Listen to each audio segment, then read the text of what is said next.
Hi everyone, and welcome to our Achieve at Home series. We hope that you enjoy what we're putting together for you, which includes a little bit of education on abs and why core is important. My name is Gina Pongetti Angeletti. I'm one of the owners of Achieve Sports Medicine, and I am very proud to introduce to you one of my staff members, Hayley Charlton. Hello, my name is Hayley Charlton. I'm one of the newest members at the Achieve Orthopedic staff here in Willowbrook, and I'm very excited to be working with us today on our core stability series. We're hoping that you take some time at home to do some of these exercises to supplement some of your physical therapy and also just make yourself a better, stronger person. So what is your core? Where are your abs? What are we concerned about with athletes and non-athletes, and just keeping you healthy from a spine and general posture position?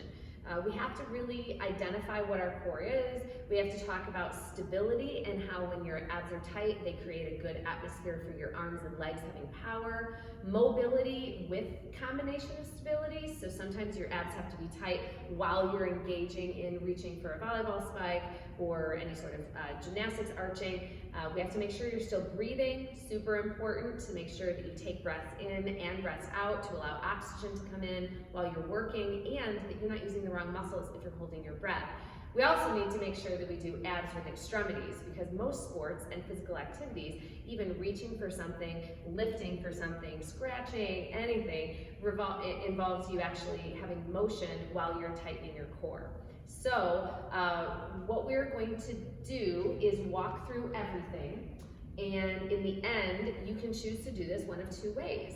You can repeat all the exercises in a row, and you can do 2 or 3 sets of everything, depending on your comfort level, or you can do the entire series and then start all over from scratch. Memorize things, make your own checklist, pick your favorites, add in things that your personal trainers or coaches or other PTs have given you as well. Here we go.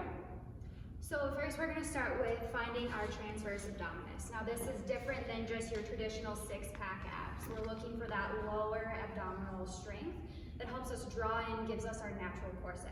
So with Gina here, she's working on drawing in her belly button. Some people have a better time breathing all the way in and then breathing all the way out and kind of sinking their belly button back towards their spine and zippering everything in nice and tight.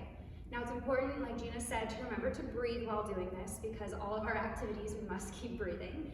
So what she's doing here is she's just drawing her belly button in and trying to maintain that pressure equally throughout the contraction.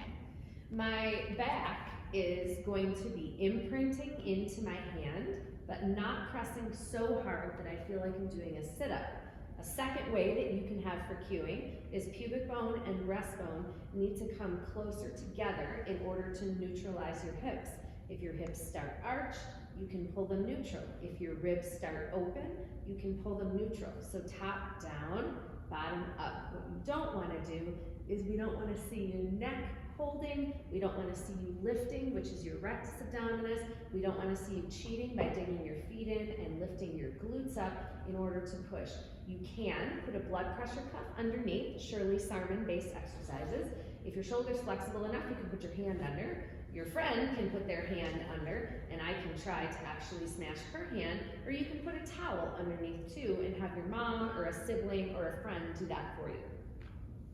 Nice. So after we learn the basics of activating and holding and maintaining this transverse abdominis hold for at least 30 seconds, we can move on to a little bit more of an advanced thing. So we're going to work on contracting and then relaxing. So in order, we're doing 12 steps, just to let you know. So the first one is just lay and contract. And then we're going to work on contracting and then relaxing in a series of contracting time and then relaxation time. That's number 2. So that is number 2. And then on to number 3, we're going to use the blood pressure cuff. We're going to move on to the blood pressure cuff, like we talked about in the beginning. And then after you get a good understanding of how to activate. So this is number 3. This is the bent knee fallouts. So you let one leg down and you pull the other leg up, trying to control mobility and motion without, when you drop, letting your whole body rotate. It's very difficult to keep your other leg from moving while you try to maintain contraction. Okay? Okay, on to number 4. On to number 4 is marching. So you're going to start by just lifting one leg up at a time and then slowly lowering it back down to the ground. Again, this is to make sure that your hips are not rotating while you're doing this. If you need to, place your hands on your hips and kind of in that lower abdominal area and making sure that your hips are not rotating side to side. So the next level and advanced after this marching is we are lifting one leg at a time, but then we were following it with the second leg. And again, making sure that those hips are not rotating, and then you will lower one again at a time. This is very easy for me when I lift it to go and Valsalva or hold my breath. So the transition point where one foot goes down and the other foot goes down is very important to maintain stability. After the 2 lifting, you then move on to the lift and lift with one leg extending. And after it extends, it comes back and then extends the second leg. Easier to stay higher, more difficult to extend lower, right? You want to maintain that contraction. After doing single leg, you're going to move on to double leg. So you will lift one leg, lift the other leg, and then move into a vertical position. Maintaining that contraction and keeping that low back in contact with the hand, with the towel roll, with your friend's hand, whichever you've chosen to help give you that external cue. After you've done the single or the double leg, you're gonna move on to single leg lowering, alternating between legs.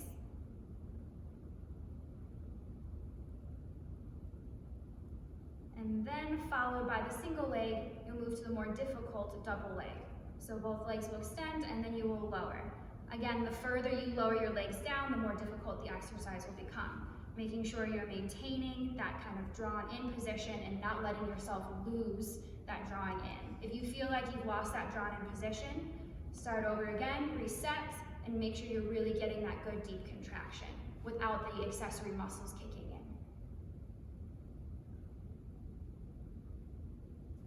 And then the last one that I just demonstrated was the hold. After doing all the transverse abdominis work, we'll move on to planks. So we will start with a front plank hold, and we'll start with just your basic front plank. Now with this, you can see that Gina's keeping everything in a nice straight line. She's got no peaks, no valleys. If you need an easier option, you can always drop down to your knees if you need. The other thing to pay attention to is her shoulders. She's maintaining a neutral position and not letting herself drop down too low or push away from the ground too far. So with this, you're going to take what you just learned with your transverse abdominis and really think about drawing that belly button in. So we're going to start with this front one, your work on just holding. You can work on lifting one arm or lifting one leg. And then you can move on to lifting one leg and the opposite arm. So with this, our goal is to try to keep everything rotationally stable. It's very difficult to maintain, so it's something you can work your way towards. If you are having a more difficult time, you can move on to your hands and knees in more of a push-up position and do the exact same things. So we start with one arm, then you move on to one leg, and then making it more difficult, you move on to one leg and one arm. We can also work on rotational stability in this position by working on some reach throughs. So with this, she is just reaching her arm through and trying to keep that stability within her trunk and contract. Because often when we do activities of running and playing in sports, we have a lot of that rotational stability that is needed, and this works into that stability with mobility category. After we've done all of our front planks, we will move on to side. And with side, we are looking again to keep the nice long line. We can start on your knees, and if that becomes easy, you can move up onto your full side here. And you can put one leg in front, which also widens your base of support and gives you a little bit of extra stability. After you've worked on just maintaining the normal side plank position, you can work on hip taps. So you can start by starting in the starting position and dropping your hips, slowly lowering them to the ground and lifting back up. Another option you can do is starting to do leg taps. So you can hold your side plank position, tap in front and tap backwards, trying not to let your hips drop on this one, keeping that nice straight line. You can also then work on hip circles or extensions upwards. And this one, again, you are working on keeping everything in a nice straight line. After this, you can go on to crunches. So with this, you're incorporating both a lower and an upper extremity motion. So this is a combination of the two. So you're squeezing in your side and really squeezing both sides of your abs, and this is really a whole body workout with that one. After that, you move on to your back planks. So with this one, you place your arms in line with your shoulders. Try not to put too much stress and strain on your shoulders by reaching too far backwards, and really thinking about opening up your trunk. So then you'll place your feet on the ground, flat, and lift your bottom into the air, and you're going to hold. After this, to make it a little bit more difficult, you can start with leg lifts. And butt taps can be an additional exercise. So just slowly lifting and lowering your butt, really thinking about squeezing those butt muscles as well as your core.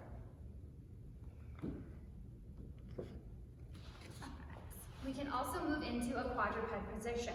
So with this, you're going to want to make sure your shoulders are in line with your hands and your hips are in line with your knees. So really getting into a good starting position. And then really thinking about finding your neutral position for your spine. So if you have to do a couple cat-cows where you kind of arch up and sink down, to try to find that neutral positioning for you.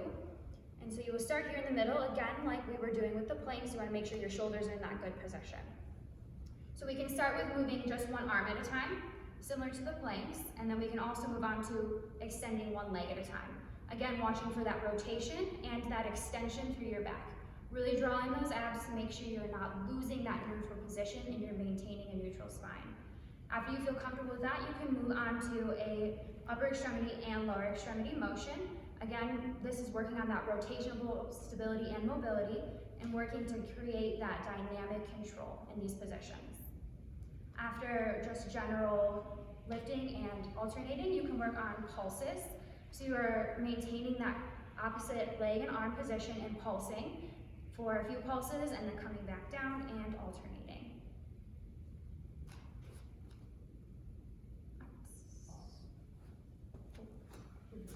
We will move on to Swiss ball stability. If you have a Swiss ball at home, these are some good options for your core.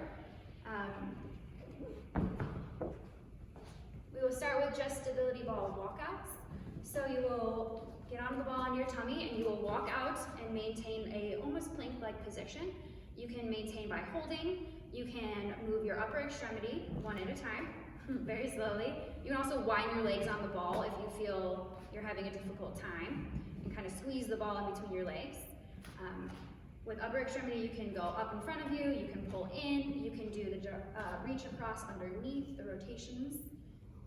And then you can also move your legs. So you can move one leg at a time, up and down, or you can do crunches. Lastly, you can do pike ups with straight leg positions. You're just really crunching everything in and pulling the ball towards your head and walking back in. We can work on a 5-way crunch. So we can start with just our basic crunch that we talk about. We can start with little guys. So hands behind head, really, again, not trying to stress and strain your neck. All of this power should be coming from your ab muscles and not your hip muscles. So the little ones, we're just doing little crunches up and down, thinking about drawing everything in as you're lifting. And then after little crunches, you can move on to a full-on sit-up. So lifting, and you can do this both with legs bent or legs straight, depending on that hip flexor mobility and how much is pulling on your back.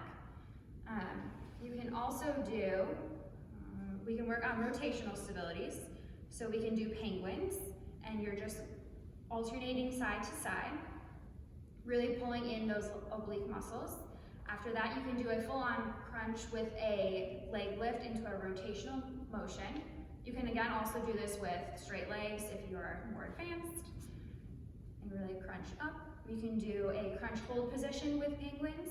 There are a lot of options you can do with these, some bicycles, anything that you can kind of get that rotational stability in.